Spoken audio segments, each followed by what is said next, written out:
would you report an attempt to solicit a bribe from you by a public servant? There is now a way to forward such cases immediately. But will that change anything if there are Kenyans willing to bribe to get their way?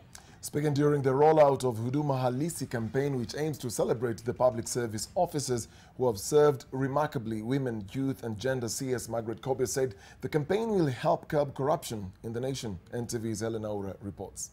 Okay, we'll see that animation. The Kenyan public service has been hit by numerous challenges as some ministries have faced various corruption scandals, The role of the leading to top government officials being probed over unaccounted funds. With the country looking to change the narrative, they insist they will leave no one behind as it is going to be a devolved campaign. If Kenya is going to succeed in the fight against corruption, it must really very much be driven also by the 47 governors. The leaders celebrated officials who fulfilled their mandate well and urged others to follow suit as they will be awarded by the government. And we've already crafted and agreed on the need for us to actually retrain all our patient-facing staff.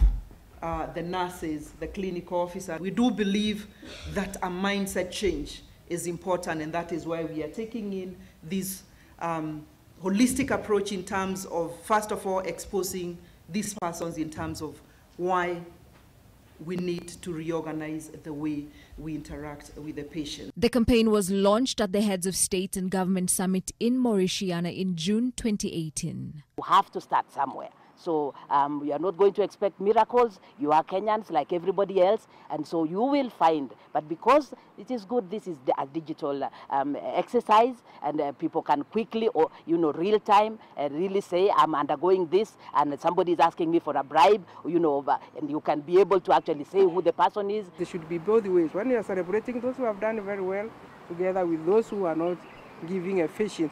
No, I think they should not be very many. But if there is an isolated case and we get a feedback where the public servant is not able to serve very well, it's also good for us because we can reach out that public servant to find what we need to support them. Huduma Halisi is only the latest effort by the Jubilee government to eradicate corruption, which has admittedly reached unprecedented levels since it took power.